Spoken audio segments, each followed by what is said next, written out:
আসসালামু আলাইকুম আমার কুকিং চ্যানেলে স্বাগতম সবাইকে। তো ভিউয়ার্স, আজ আমি আপনাদের সাথে শেয়ার করব হচ্ছে চিংড়ি মাছ আর গাজর দিয়ে কাঁকরোল ভাজা রেসিপি। এই কাঁকরোল ভাজাটা গরম ভাত, রুটি, পরোটা সবগুলোর সাথে খেতে কিন্তু খুবই মজা লাগে। তো ভিউয়ার্স, আজকে আমি এই কাঁকরোল ভাজাটা একটু ডিফারেন্টভাবে করব, আস্ত রসুনের কোয়া দিয়ে। এভাবে কাঁকরোল ভাজাটা করলে খেতে কিন্তু খুবই মজা লাগে। এভাবে কাঁকরোল ভাজাটা বাসায় একবার হলো ট্রাই করে দেখবেন ফ্যামিলির ছোট বড় সবাই কিন্তু খুবই পছন্দ করবে। তো ভিউয়ার্স, চলুন দেখে নেওয়া যাক কিভাবে আমরা কাঁকরোল ভাজাটা করব। কাঁকরোল ভাজা করার জন্য আমি প্রথমেই নিয়ে নিয়েছি হাফ কেজি পরিমাণ কাঁকরোল। কাঁকরোলগুলোকে আমি অফ স্কিনে ভালো করে ধুয়ে নিয়েছি। এরপর আমি কাঁকরোলের দু মাথা কেটে নিয়ে একটা পটেটো পিলারের সাহায্যে বাইরে যে কাঁটাযুক্ত আবরণটা আছে ওই আবরণটাকে ছাড়িয়ে নেব।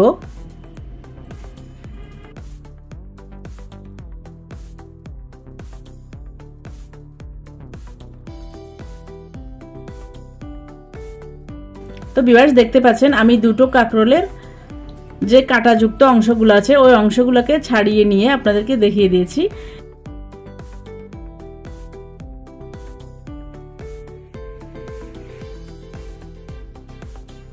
এরপর আমি অফ স্কিনে একটা গাজরের খোসা ছাড়িয়ে নিয়েছি। এরপর আমি গাজর আর কাঁকরোলগুলোকে অফ স্কিনে ধুয়ে নিয়েছি ভালো করে। এরপর আমি প্রথমে গাজরটাকে কেটে নিচ্ছি। একটা গাজরকে আমি 4 অংশ করব। এরপর আমি একদম পাতলা পাতলা করে গাজরগুলোকে কেটে নেব। দেখতে পাচ্ছেন আমি গাজরটাকে কিভাবে কাটছি।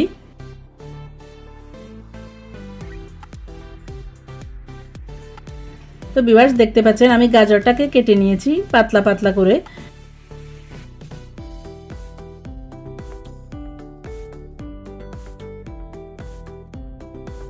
এরপর আমি নিয়ে নিয়েছি একটা কাঁকরোল। কাঁকরোলটাকে আমি সেম নিয়মে একটু পাতলা পাতলা করে কেটে নেব।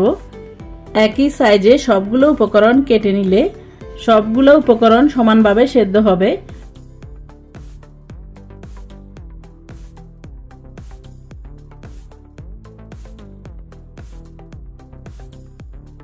দুটো উপকরণকে আমি আলাদা আলাদা বলে নিয়ে নেব। তো ভিউয়ার্স, দেখতে পাচ্ছেন কাঁকরোলগুলোকে আমি একটা বলে নিয়ে নিয়েছি।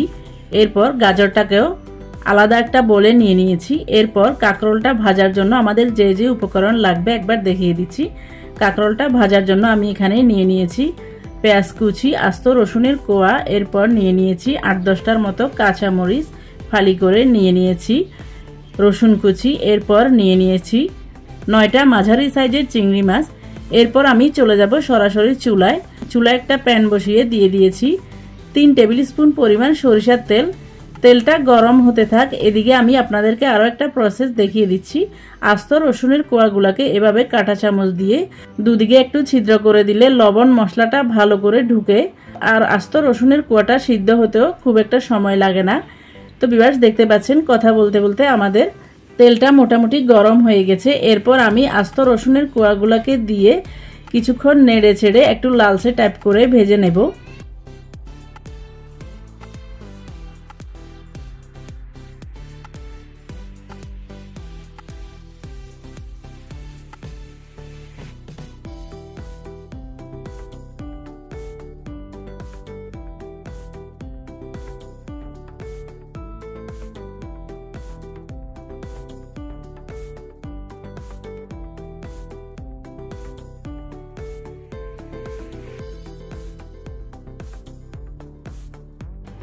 তো ভিউয়ার্স, দেখতে পাচ্ছেন 1 মিনিট পর্যন্ত আমি আস্ত রসুনের কোয়াগুলোকে একটু লালচে টাইপ করে ভেজে নিয়েছি।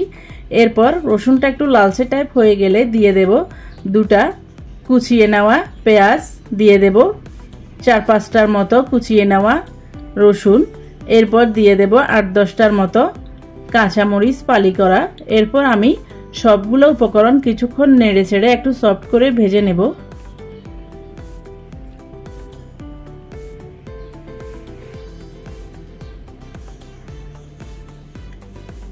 তো ভিউয়ার্স, দেখতে পাচ্ছেন আমি পেঁয়াজ, রসুন আর কাঁচামরিচটাকে একটু সফট করে ভেজে নিয়েছি। এই পর্যায়ে আমি দিয়ে দেব 1 টিস্পুন পরিমাণ লবণ। লবণটা দিয়ে আমি পেঁয়াজ আর রসুনের সাথে একটু নেড়ে ছেড়ে মিক্স করে নিয়ে দিয়ে দেব আগে থেকে কেটে ধুয়ে রাখা চিংড়ি মাছ। এখানে আমি মাঝারি সাইজের 9টা চিংড়ি মাছ নিয়ে নিয়েছি। এরপর চিংড়ি মাছটাকে দিয়ে নেড়ে চেড়ে একটু লালচে টাইপ করে ভেজে নেব। তো ভিউয়ার্স এই পর্যায়ে আমি লবণটা দিয়েছি, কারণ চিংড়ি মাছের ভেতরে যেন লবণটা একটু ঢুকে ভালোভাবে। আর আপনারা চাইলে অফ স্ক্রিনে এই চিংড়ি মাছগুলোকে লবণ হলুদ মাখিয়ে নিতে পারেন, তবে এই প্রসেসে করলেও লবণ মশলাটা ভালো করে চিংড়ি মাছের ভেতরে ঢুকবে। তো ভিউয়ার্স দেখতে পাচ্ছেন কথা বলতে বলতে আমি চিংড়ি মাছটাকে একটু লালচে টাইপ করে ভেজে নিয়েছি।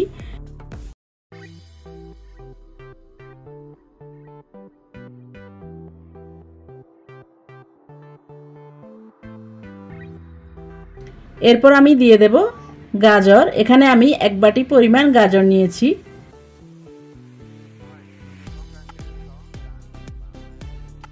এরপর দিয়ে দেব কাঁকরোল।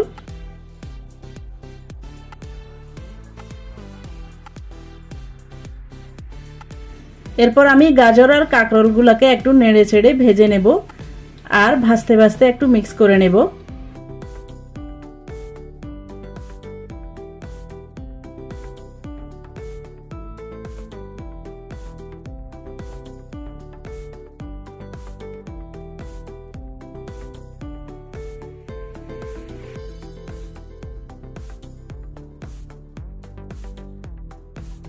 তো ভিউয়ার্স দেখতে পাচ্ছেন গাজর আর কাঁকরোলটাকে আমি একটু নেড়ে ছেড়ে মিক্স করে নিয়েছি। গাজর আর কাঁকরোলের কালারটা একটু চেঞ্জ হয়ে এসেছে। এ পর্যায়ে আমি দিয়ে দেব 1/2 টিস্পুন পরিমাণ হলুদ গুঁড়া, দিয়ে দেব 1/2 টিস্পুন পরিমাণ ধনিয়া গুঁড়া, এরপর দিয়ে দেব 1 টিস্পুন পরিমাণ জিরার গুঁড়া। এরপর আমি সবগুলা গুঁড়া মশলা সবগুলা সবজির সাথে কিছুক্ষণ নেড়ে ছেড়ে মিক্স করে নেব। তো ভিউয়ার্স চেষ্টা করবেন যে কোনো সবুজ সবজি ভাজার সময় গুঁড়া মশলাটা এ পর্যায়ে দিতে, তাহলে কিন্তু সবজির কালারটা সবুজ থাকবে, নষ্ট হবে না।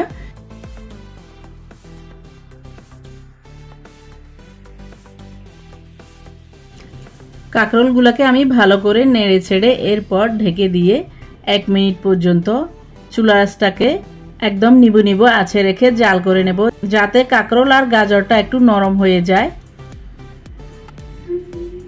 ফিরে আসলাম 1 মিনিট পর। তো ভিউয়ার্স দেখতে পাচ্ছেন কাঁকরোল আর গাজরটা একটু নরম হয়ে গেছে। এরপর আমি কাঁকরোলগুলোকে নেড়ে ছেড়ে দিয়ে আরও একবার ঢেকে দিয়ে আরও 1 মিনিট জাল করে নেব, যাতে কাঁকরোল আর গাজরটা ভালো করে সেদ্ধ হয়ে যায়।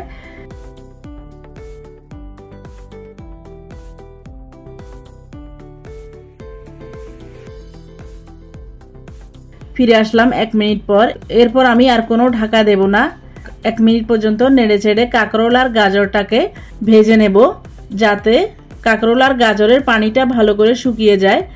এখানে কিন্তু অল্প পরিমাণে পানি বেরিয়ে এসেছে, ওই পানিটাকে শুকিয়ে নেব।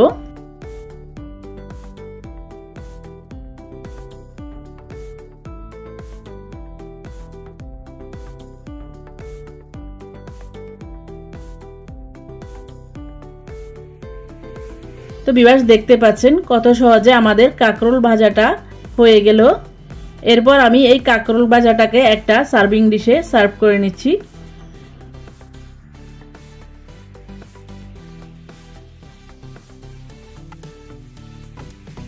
তো ভিউয়ার্স দেখতে পাচ্ছেন আমার আজকের এই কাঁকরোল ভাজাটা দেখতে কতটা লোভনীয় লাগছে। দেখতে যেমন লোভনীয় লাগছে, খেতেও কিন্তু অনেক মজা হয়েছে। এভাবে কাঁকরোল ভাজাটা করলে দেখবেন ফ্যামিলির ছোট বড় সবাই কিন্তু খুবই পছন্দ করবে। এভাবে কাঁকরোল ভাজাটা রুটি পরোটা ভাতের সাথে খেতে কিন্তু খুবই মজা লাগে। তো ভিউয়ার্স আপনাদের সবার কাছে অনুরোধ থাকবে আমার আজকের এই কাঁকরোল ভাজার রেসিপিটি যদি ভালো লাগে তাহলে বাসায় একবার হলেও ট্রাই করবেন। আর রেসিপিটি ট্রাই করলে কেমন হয়েছে কমেন্ট করে জানাবেন। আর কোনো নতুন রেসিপি পেতে চাইলে আমার চ্যানেলে কমেন্ট বক্সে কমেন্ট করে জানাবেন, আমি আপনাদের সাথে অবশ্যই শেয়ার করার চেষ্টা করব। তো ভিউয়ার্স আবারও আমার রেসিপিটি ট্রাই করার অনুরোধ জানিয়ে আমার চ্যানেলকে লাইক কমেন্ট শেয়ার ও সাবস্ক্রাইব করার অনুরোধ জানিয়ে আজকের মতো এখানে বিদায় নিচ্ছি। আবার দেখা হবে নতুন কোনো ভিডিওতে নতুন কোনো রেসিপি নিয়ে। সে পর্যন্ত সবাইকে আসসালামু আলাইকুম, আল্লাহ হাফেজ।